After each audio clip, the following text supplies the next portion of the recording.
Hi, this is Jim, the Keys bartender. This is all right. You don't have to stop. Keep on doing what you're doing. This is episode 200.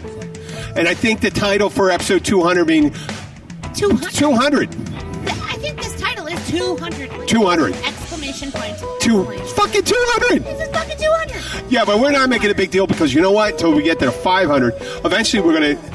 I mean, my idea is to do like 3 to 4 episodes a week. We're going to do 200 episodes a year. Sure, but this is the first. I mean, I think this year, with 200, reaching 200, I think I can literally get, I'm going to try to blow off, I'm going to piss off some C-list celebrities. Polly Shore, Screech from Saved by the Bell. Maybe, who's the guy that was in, who was Urkel? Urkel? We could get Urkel. Who's that guy? Stefan. Who was the guy that played Chachi? Scott Baio. Scott Baio. I wouldn't have him on. He's a fucking jerk off. So, yeah. Fuck you, Scott Baio. And maybe that'll be a few, Scott Baio. Episode 200. Fuck you, Scott Baio. Fuck you, Scott Baio. Right. That sounds like You're a hateful person. And I'm hateful for saying that. What a dick. See, I don't care if I'm hateful. Fuck you, Scott Baio. Yeah, fuck you, Scott Baio. But I think we're legitimately able to, I think in this, between 200 and 300, there will be a time we will be able to get a C-list celebrity, which, that may make it hard to get them. C-leg? A C-leg? C-list. C-legs celebrity. C-legs. So a celebrity that likes the water, like has C-legs? It could be someone from the Dangerous Catch. Oh, okay. Deadliest Catch. Deadliest Catch. You need Cat Wild Bill. Is Wild Bill still alive? Yeah, he comes in something. Is he still alive? One of them died. You need to reach out to Dave Marciano. Oh, that's a D-list, I guess. Oh. I never remember who's No, from the TV show about the tuna. Wicked Tuna. That's D-list, probably. I mean, if you don't know, if you weren't on a popular show, Scott Baio was on Happy Days. Yeah, but he's a douche. He's a douche, but if you're on a show that only a small amount of people, Wicked Tuna. Okay, then I wouldn't put him in I wouldn't say C or D. They are A-list in the fishing world. How about that? You like it? Let's get the A-lister from the fishing world in. Yeah, that's the A-list from the fishing world. Or John Taffer, the guy from Bar Rescue, he's A-list from the service industry. And the asshole English guy. I just want to jump back. Who's the asshole English? You know what I'm talking about? That dick. Oh. That I'm a stupid sandwich. Yeah, I'm a stupid sandwich. Ramsay. Who would fucking do that to a human on television? Who the fuck would do that? No. I'm an asshole. You know what? I'll go and say it. It's not. I'm not going on a limb. He's a douchebag too. And then he goes and he's really sweet to other people. And these people. No. But think about it. Think about it. No, these people come on the show to be elevated, and they go, well, you know what? I get to humiliate you.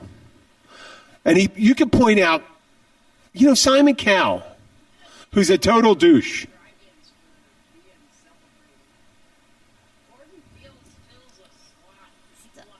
Keep talking. People are hearing. No. I'm just hearing someone. We should get a microphone over there for a peanut gallery one. That would be good. Have sister come over and sit in your. Sit over there. Yeah. Yeah, go over, sit down. Come up, bring your seat over here, the high seat. Simon Cowell can be a douche. No, he can be, but sometimes he doesn't. The person usually humiliates themselves on it by doing the performance, right? Think about it. Someone does something stupid. They go up there and they sing a song dressed up like a crocodile or something like that. Right. And roller skates. And then you go and say, no, because they did. Now, the person on Gordon Ramsay's show, they believe they're great chefs. And they're there because they were good chefs. They're recognized for being good chefs, or where they are. Now, it may not be at a New York, 3-star Michelin guide, right? Is that the highest one, 3 stars? I don't know. I think 3 stars is the highest. It's not as high as you think. It's not 5 stars. I know it's not 5 stars. I think it's 3. It is. I think 3 stars. But they're in their pond that they're in, they're the big fish.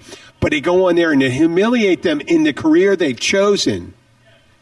To humiliate them and say, you are horrible, you're an idiot. What the fuck do you think you're doing? I mean, is that... When did teaching or instructing become that something basic like that? Reality TV. He is a product of reality TV. No, that's not what he's... It's what entertainment has become. Yes. We have an expectation. Listen, if Gordon Ramsay, with his English accent, and Americans, two things about English accents. One, you believe them. Yeah. Two, we expect them to be bad guys. Just think of the movie industry. If you have an English accent, like a German accent, either you're going to be the secret agent, or in some American movies, you're going to be the villain.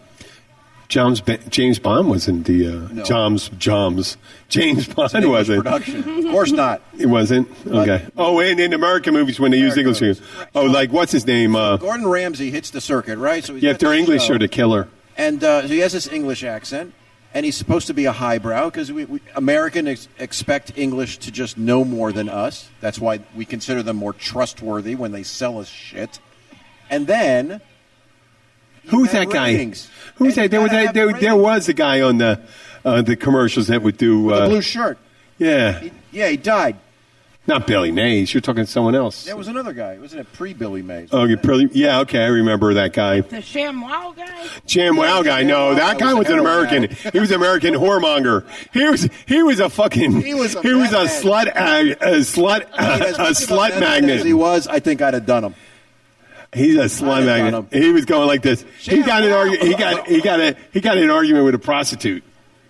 Oh, he was a mess. Yeah, he was a man. He was a mess. Oh, it's made by the Germans. You know it's got to be good. They make the best gas chambers. Too soon? No. Okay. I just went dead. That was it. I just saying like this. You know it's got to be good. You know? You know it's got to be good. It's got to be good. If they... No, he goes, they make the trains run on time. But, Yeah. you got the contrast of diners, drive-ins, This is and the guy... This is Anna right here, Jenna's sister. His big persona and all of the restaurants he visits... What's that end up guy's being name? Guy Fieri. He's the guy who seems always coked up. He's got the spiked hair. Yeah. So like this. He goes, hey, yeah. I love it. This is great. I can eat a lot. No, whatever fucking thing. All the restaurants He's he high energy. Yeah. They benefit. They are turning it over. Whereas Gordon is going into these places that are already, probably close to bankrupt. Otherwise, why would you take the chance at having him come in?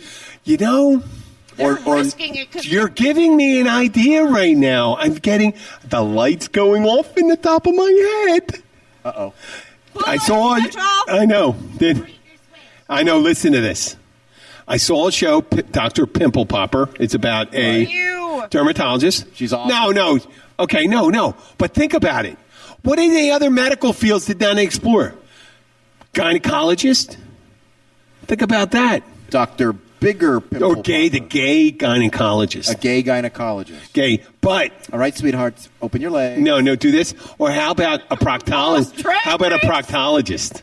A proctologist? A proctologist. And go like this, and you're just going in there. He says, I'm using the big probe.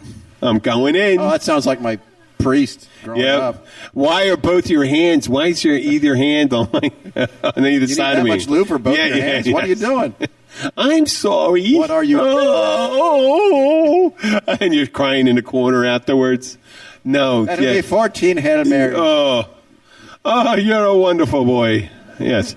No, but there's all sorts of things they have. They did the on HBO. They used to have the Bunny Ranch.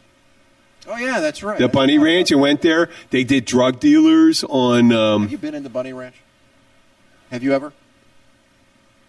Out in Vegas? No, I've never been there. I have. I don't want to say anything. That's one thing I don't want to talk about. I don't want to. I refuse to answer a question that it might tend to incriminate me. Trigger a guilt response? Not a guilt response, because if I didn't say it, it's not a guilt response. Well, I have nothing to be ashamed of. I went, and I was fascinated at how that place worked. Were there attractive women in there? Some. They range from... Give me a rank. 1 to 10. Oh, there were... 6 is to 10? 6 is to 9? They were 2 10s. 2 tens. There were 2 tens in there. 2 tens. The rest were 8s and 9s. I'd say everyone else was way behind. And there's, some 7s, a bunch of 7s and 6s, and then a bunch of 3, 2. Oh, my God. 3s, 2s, and 1s? But wait. What'd you have? Like, 2s and what 1s. was a 1 was an ogre? We're in their 50s and 60s. They were older women, not elderly, older women. Oh, were they there for first timers? Like they were like $40? Listen, there's a lot of young special. guys that like. Well, they have a senior fetish. They like older women. Like some guys. Wait like a second! I wouldn't automatically call an older woman a 1. No, they were 1s. You had to be. Wait a 1. Wait a second. They were. Well-worn. They were. I said 3 2s and 1s, but they were normally the older women. Really? Yeah. But how far out of Las Vegas is it? A little bit. It's the next exit. That's got its own exit off the highway. Oh, really? We say next exit, like 2 miles, 3 miles? I forget the miles. It seemed a little more than that. 10, 15 minutes? It's outside the city limits because it's illegal to do it in the city limits of Las Vegas. It's funny because Vegas was originally like a Mormon town. You know that? Back in the 40s and all that stuff. It's mainly had a high Mormon population. I think they done fleed. I think they did too. But there was, I guess, when agriculture, no pun intended, dried up, that day, when, oh God, whatever the name of that Jewish guy showed up that brought, it was a Jewish gangster who brought it to. Oh, Siegel? Yeah, Bugsy Siegel. Bugsy Siegel was in New York. I don't think he was around. Was he around in the 50s? Was connected to Sinatra and all of that. No, but that was later, and then they came in. Was all No, but I think in the beginning, it very well could be. I'm going to have to do a little research on that. It's the character Robert De Niro played in Casino. No, but that was already established when he showed up there. I mean, you mean like Las Vegas, when the brainchild of they start gambling, they needed revenue.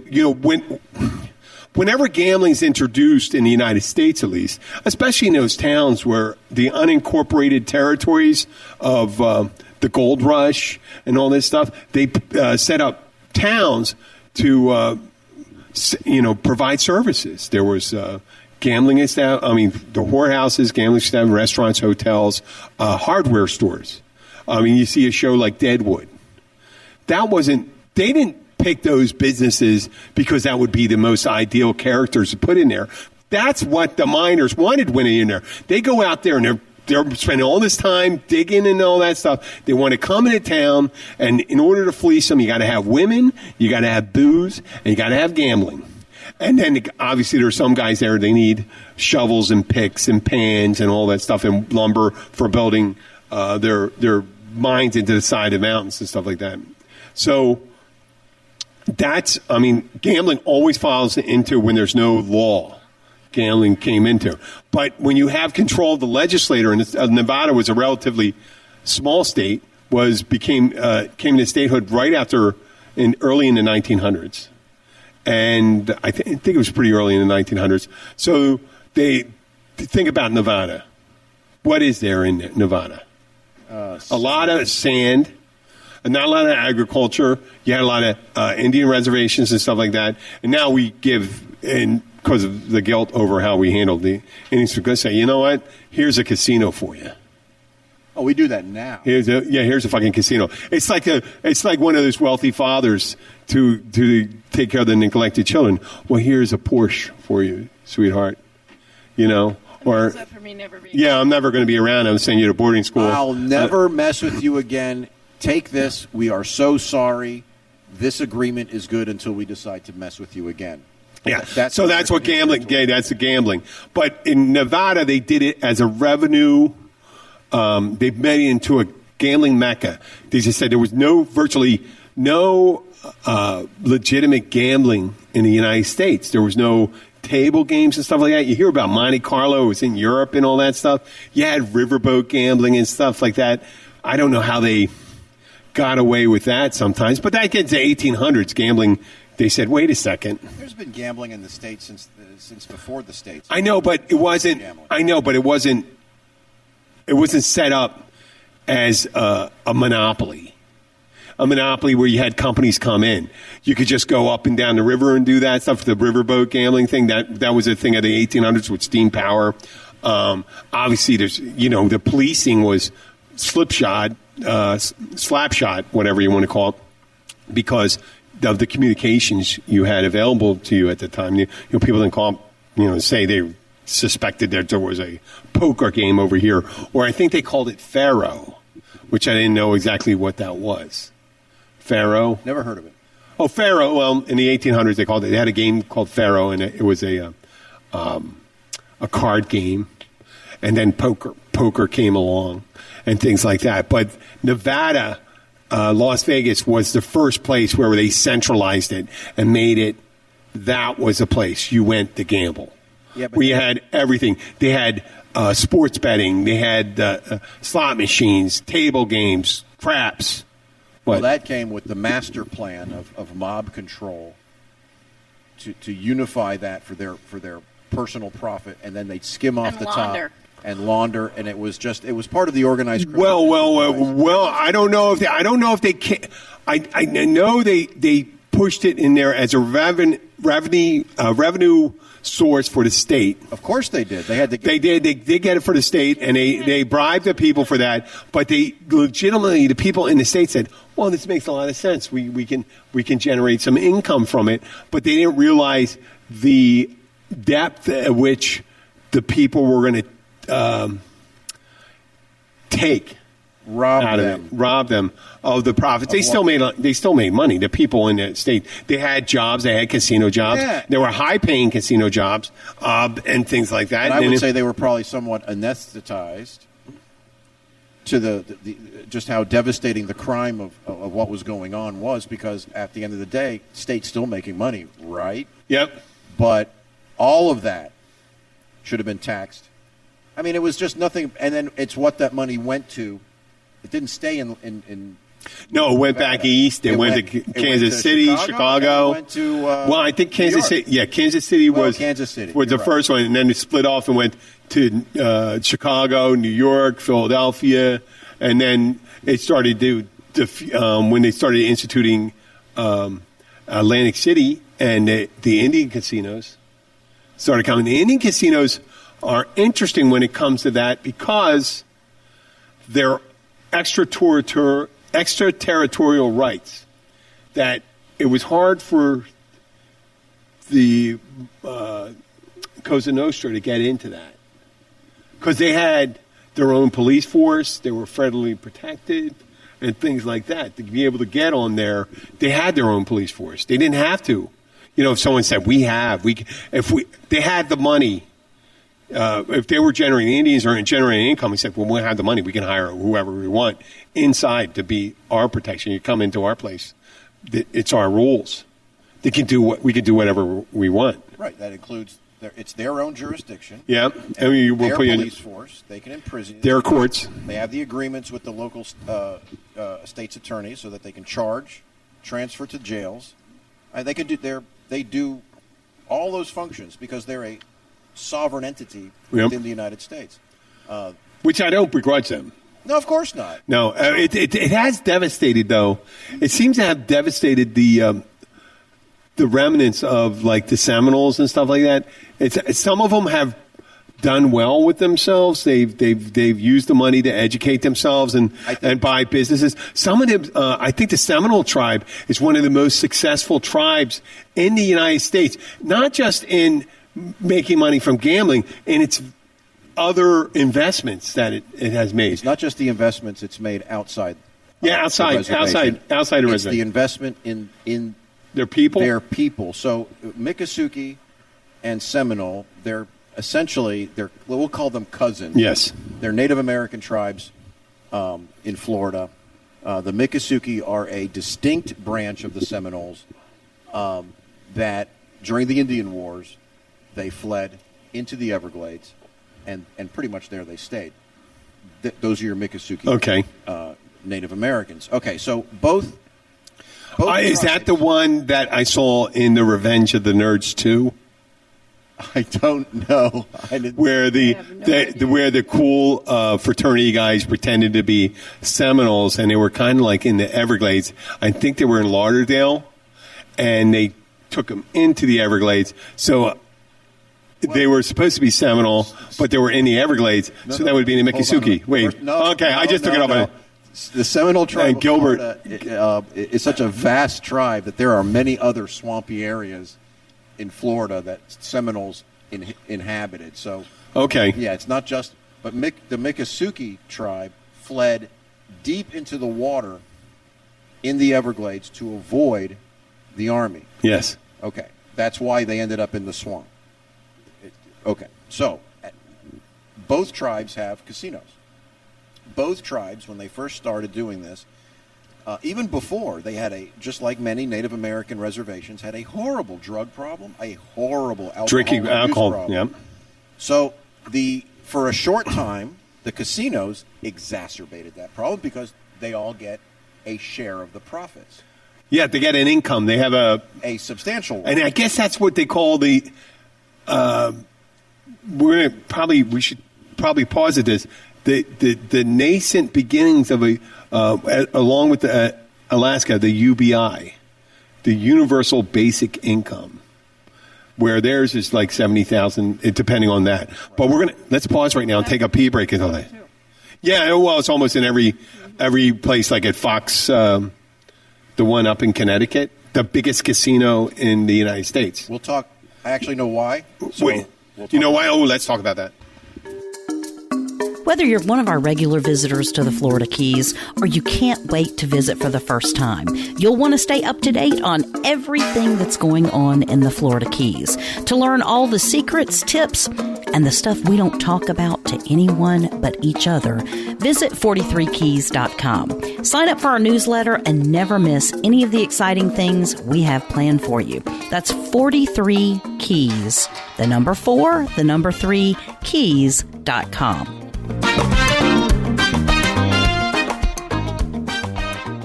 Hi, this is Jim, the Keys bartender. Back at episode 200. I'm here with Papa Joe and Anna. She took a pee break. She'll be back. We were talking about Indian casinos, how they provide income for down here, especially for the Seminoles and the Miccosukee, which is an offshoot of the Seminoles or a subset or a... Yeah, I always refer to them as cousins. Yeah. They're clearly a branch off of the Seminole tribe. The Miccosukee and the Seminoles are the ones. It's funny. We mentioned this before. They have a almost somewhat lock on tiki building down here. It's because of why? Do you think? The method they use to build it. Not at all. No. The materials they use. Oh, it comes from cypress trees. Oh, cypress trees? Okay. So in order, the largest growth of cypress trees, you need a swamp, right? Yep. Mostly a swamp. You need wetlands. Yeah. And most of that falls under their reservation. So they have free access or easy access. Oh, I thought it was cypress. because of their technique of building. No, the technique anyone could replicate. I mean, you know, someone who's good with wood can look at. We're sitting under a tiki right now. It's beautiful. It is lovely. The construction. You got these two massive. Well, we should take some. We got to take some pictures. We got to take some pictures of this. But the cypress, the reason why they use cypress is because it just lasts forever. It's rot resistant. Like love. Like love. Like love. Like every kiss becomes. Now, if you're not connected to a Native American tribe with access to cypress, you can duplicate that by using telephone poles throughout the entire structure. Yeah, but it smelled like creosote and all that shit. It would kind of smell funny. It wouldn't quite last as long, and it wouldn't be quote unquote a native structure. Yes. Well, they just have a method. That's an important qualification, by the way. Really? Yeah. It goes I'm looking for my. We got to get a picture. So we were talking about the UBI. Like they came out with that along with Alaska when they had resources, like a relatively small population, but a huge pool of money, right? So that's what happens with the native tribes that were giving the I guess they call it the right to build casinos, but wouldn't they have the right if they have their own extraterritorial rights on their reservations, right? Yeah, it requires a pact with the state of jurisdiction. So the Miccosukee tribe, for instance, yes, has a gambling pact with the state of Florida. As a sovereign nation, I don't know if they could simply establish gambling outside the pact. Let's say the state didn't pass any gambling or gambling expansion laws. I'm pretty sure, if my memory serves me right from working the legislature, that they could probably do gaming anyway. Yeah. And I don't know what consequences they would. I think the federal government comes in and says they're the ones, I think, that says they need to have a pact with the state. It's a very weird relationship. The reservation, they're a sovereign nation. Yeah. And yet, they still have all these regulations with respect to the jurisdiction of the state and keep on talking, and the nation. Don't be thrown off by the picture. He's taking pictures while I'm talking. Yes. I'm like, hey, should I smile? Yeah. So anyway, you mentioned this. What'd you call it? A universal UBI. A UBI. Andrew Yang, one of the Democratic candidates in a couple of countries in Europe and stuff like that, floating an idea called a universal basic income, and people are afraid of it for many reasons and stuff. They think it'll tamper down innovation and incentive to work to do stuff, and they think it's just something that But what happens? They do it in Alaska. They divvy up. The whole state of Alaska gets it pretty decent. If you have, let's say you have a little farm or a ranch, you do some hunting, you can live off. You get it quite as a resident of Alaska with the oil revenue they get, and let's say you get some Social Security, you can live pretty high off the hog with what they give you. And that's almost like a universal basic income when you talk about the people that are up there. Well, it's a... And then when you come to talk about a tribe where people are, I guess it's a historical inequity. I can't believe I remember that. I'm able to remember a phrase that the way that Indians were treated, they were kept in, think about it, the Sioux, and Anna's not here, but the Sioux on the Great Plains, and they'd hunt the buffalo, right? They roamed the plains, and they were nomadic people, and they just go through. And then what happened is that the United States government's expanded through there, taking in territory.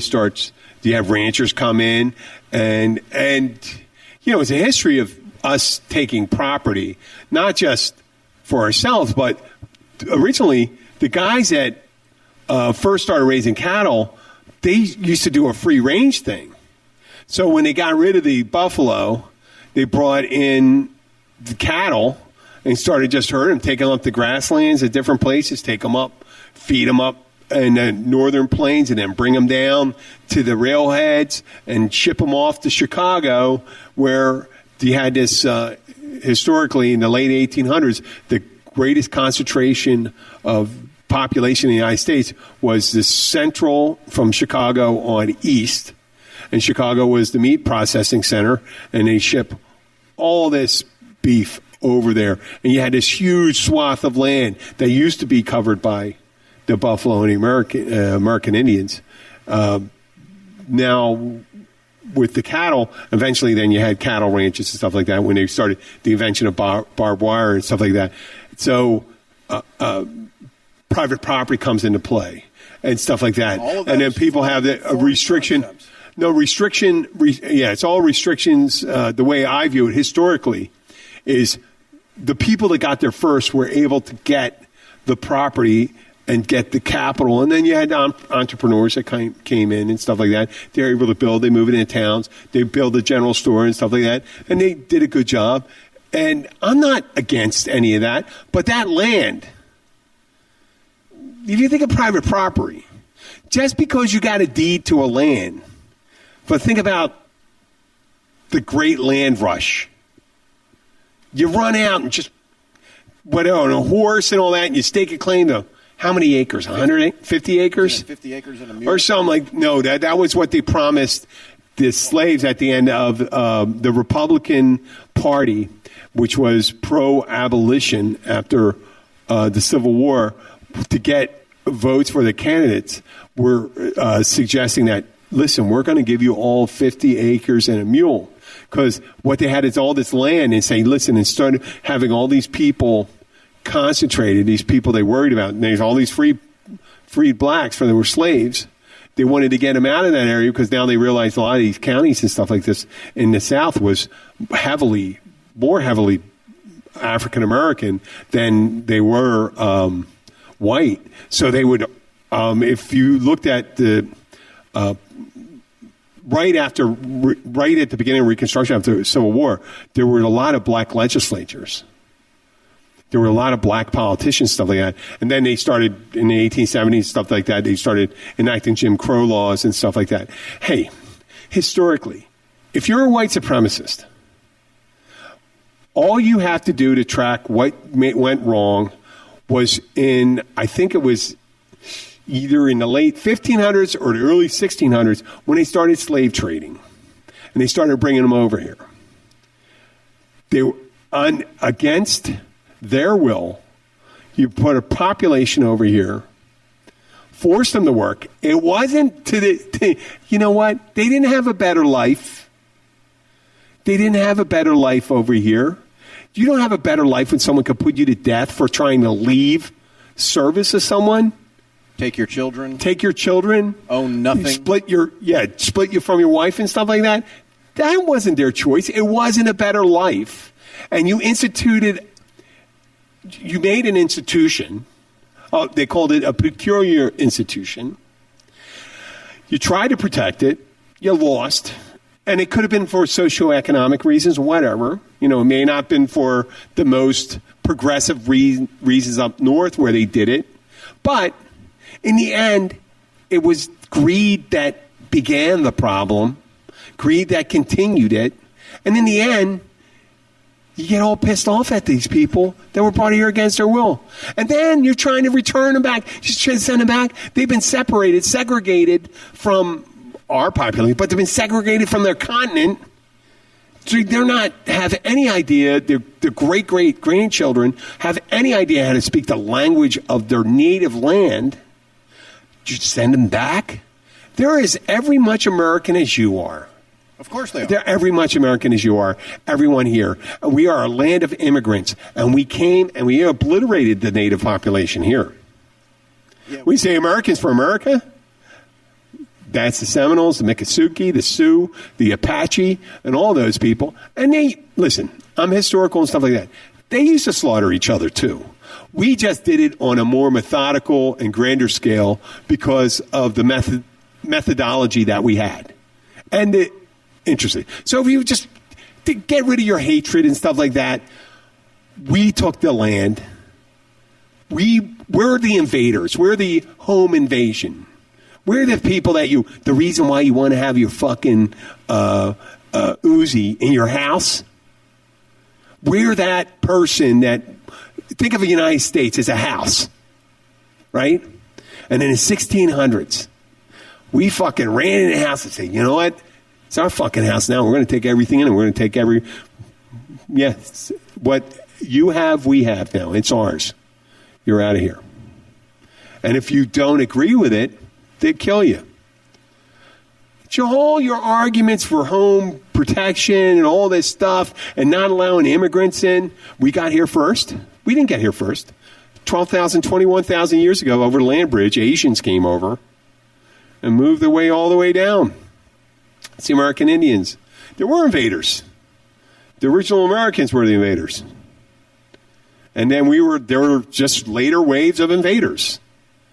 But we can choose to treat them the way we want to treat. You can disagree with me. Stop. Don't subscribe to the show. I don't want you to listen to the show. If you can't see that, then you don't understand what Dude, you can't have a conversation. You can't accept people at my bar. If you come in a bar and an Indian dude walks in, a Pakistani dude walks in, a Chinese guy, Japanese woman, all this stuff, Muslim woman, Muslim man, Buddhist. If you can't accept them for who they are, get the fuck out. But based on tipping... I'll throw all the fucking non-tippers. I'll judge you for what you do or do not tip. I don't care what you are. Yep. Well... I don't believe they're evil when they do. You're just cheap motherfuckers. They're not. And they're just weird. There is a mental skill. It's a mental, cultural, societal, if that's the same thing. But tipping, I mean, I don't get on. You know how you fucking mention it? Some dude comes in. And he has a progressive, multicultural attitude. Because he happens to have a lovely woman and I don't believe that there are separate races. We're all one human race. But to certain people, they may say they're two different races. And she's a beautiful woman. He's a handsome guy. I give him his military discount. He tips 10% of the discounted food. I didn't know we did a military discount and stuff like that. Fucking, I was in the military. Where's my discount? Can I get a 10% added because I was in the military? Can I get 10% more from you? Can I charge you 10% more?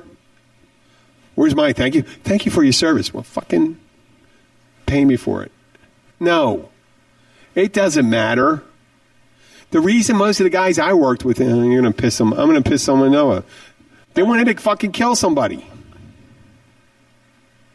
That's it. It's a volunteer army. It's a volunteer army.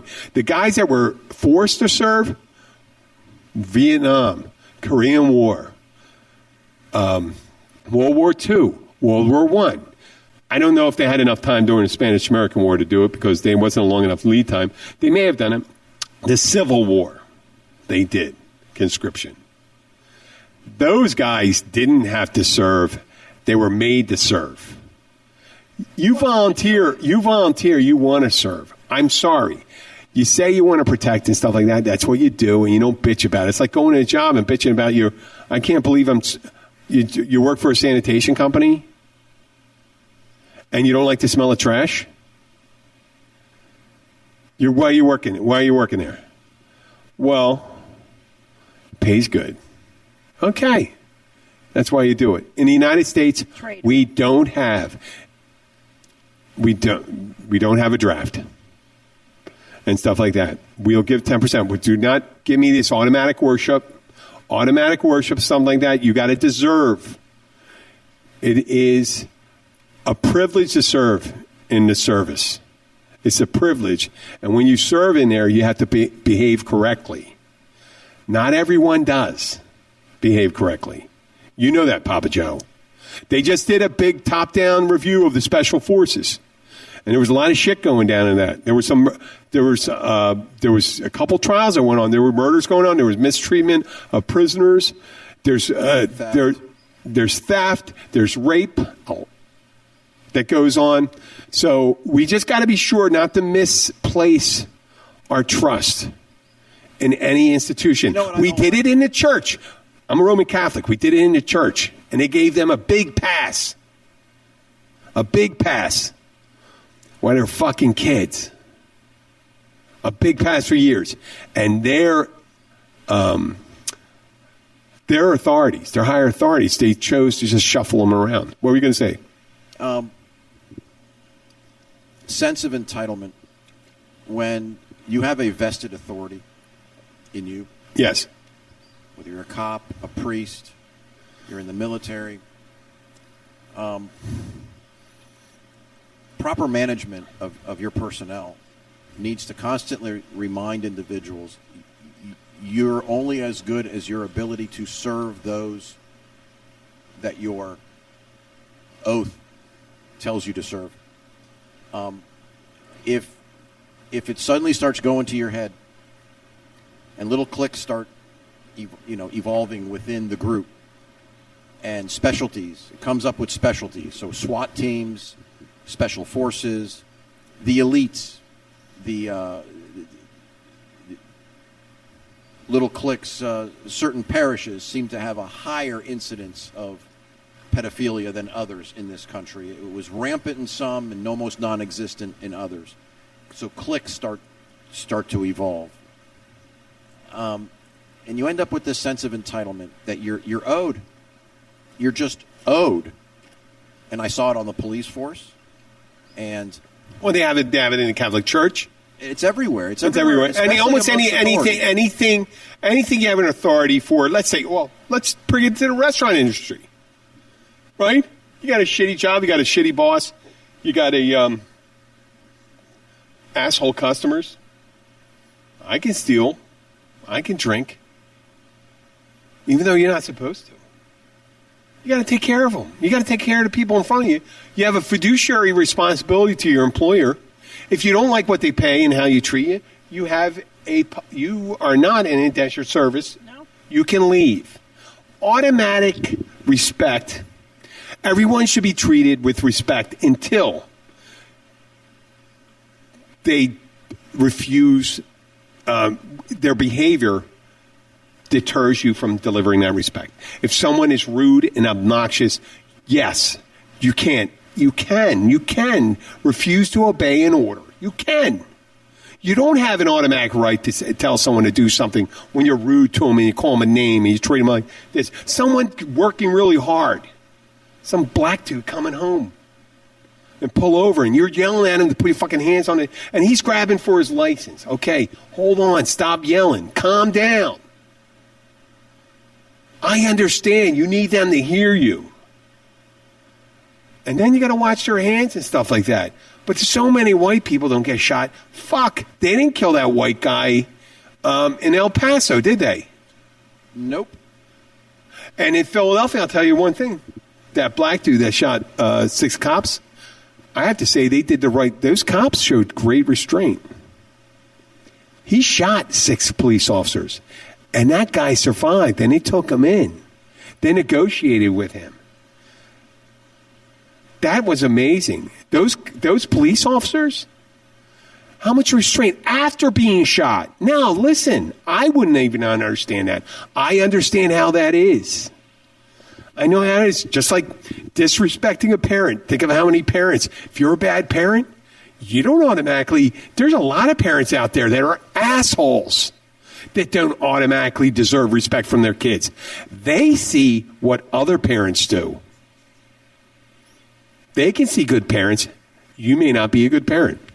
I wager if you listen to this show, you're probably a good parent. Oh, I think they're a good parent. You'd be pissed off. You would already quit listening to this fucking show because I would have said you're a fucking asshole if you do this around your kid. Mm-hmm.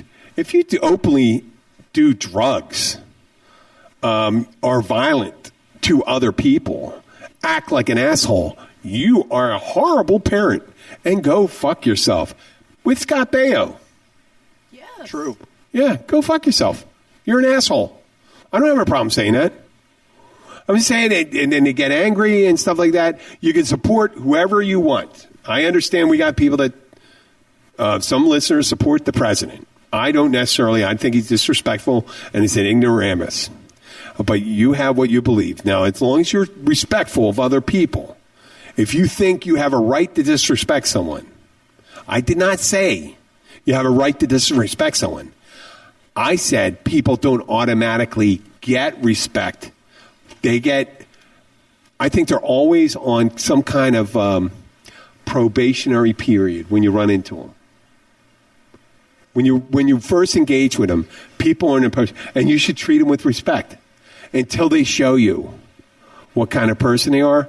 And I'm not saying you're going to kick them in the dick or grab their vagina or punch them in the boob. It's just that once they show you that they're not a decent person, they're an asshole, they're going to be rude, don't give them a pass. Go, hey, that's enough. I don't have to hear anything else from you. I can understand where you're coming from. And if they ask you more, and if they beg for why do you treat me like this? Well, I think you're obnoxious and rude. Not deserving of regular intercourse, social intercourse, if you may. I mean, what do you think? I think we put up with too much bullshit coming out of people's mouths. I think sometimes when someone mouths off, we tend to think, well, that's none of my business. You know, if the bad parents, let's go to parents and schools. Mm-hmm. So if the parents come in and want to tell the teachers about their beautiful child who should never be told he or she has done anything wrong, and the parents show up and just absolutely put the screws to the teacher, school staff should take immediately, if it's undeserved, should immediately take whatever measures they must take to remove that child from that school. Yep. And I mean, we all feel sorry for the kid, right? But the kid's going to end up just like those parents. You can't be here like that. This society sometimes doesn't say enough of that. We leave open the door to, well, it's none of my business. You have to assert yourself. Yeah. When it stinks, you got to say it stinks. And the converse, when it's outstanding, you need to say it's outstanding. It all comes down to respect, like you said. If a parent, my parents, if a teacher said your son screwed up, which they did often, my parents would say, thank you, we'll take care of this at home. There was no asking the teacher, well, what do you mean by that? It's your fault, or you need to do your job. No. My parents understood that teacher is doing his or her job, and I failed. Because the job of that teacher was to tell my parents, he's failing here. And so there was no doubt. You know, they weren't there to protect me under all costs. Even I think there was a cultural lag behind that, because when universal education through primary school occurred, if you think of the 1800s, a lot of people, especially in rural areas, they didn't make it past 6th grade. And then they decided the key to success. Education, they already had more knowledge than a 12. No, I understand that. Yeah, but the parents that were 6th grade and ended up having to work when they were young realized that the freedom for their children would be to keep on going to school and to listen to their teacher. And they gave that respect, and they said, you're going to go to school and do that. And then what happened is when the parents got smart enough and they ended up graduating, it became their responsibility, along with the teacher, to go hand in hand and help educate the children. Before, so many parents, even in some of these European countries, they started working at 8 and 10 years old. No, they didn't get it, high school education. Some of them never went to school, the poorer people. But they put such a stock in education. You listen to a teacher, because they realize that's it. And it hung over and realized it's their job. But once the parents were educated, it's also their job to participate in the education of their children. Now the teachers want to. The parents are telling the teachers how to do their job. Yes, there's been and they get no support in a large way. There's no support from the Department of Education in the state on down. Oh, it's been gutted. It's gutted. Well, we got Betsy DeVos right now. Well, that's nationally. That's national. That's the national policy. Everything up. National policy, but it comes from the top down. Yes, you have standards and stuff like that. Now we're coming to the end of the show, and I hate to cut that short because we're on almost 50 minutes. But I heard something that applies to this. Great power without love is tyranny. And love without power is wishy-washy and sentimentality. Meaning, if you're just going to, be tolerant and do these things without trying to do anything about it, you're wasting your time. You're just going to be a mat. So, if you are a person that understands things and expects people to respect people,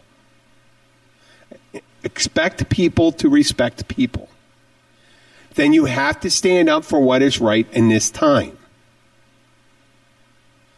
It's very important. I work with people that are from other countries, and they came here to raise their children in the American way of life, work in jobs that other Americans will not do. They will not do. They're not capable. And their children are going to school and in general are behaving better than the children of parents. The ones I see getting in trouble have been American. Their parents are American citizens, and their children, and they were born American citizens. Their children are fucking spoiled brats. So we have to defend those people and their right to be here because we are a nation of immigrants. What makes us great is not your fucking going up to a rally and wearing your fucking red hat. And if you have a problem with that, that's fine. There's other stations you can listen to. You can listen to other podcasts. I'm sure there's people that tell you how great white people are for no reason other than being white. But it's the content of your character, not the color of your skin. It's not the job you have. It's what you do. Show me what you do, not what you say, and how you behave. And you have to do this stuff. You have to do it. I like to say that at the end of the 200th episode. And I'll give you an amen. Okay. And a fuck you, Scott Baio. Fuck you, Scott Baio. Fuck you, Scott. You are an asshole. And this is the 200th episode of Keys Bartender. We'll come to you. See you next week.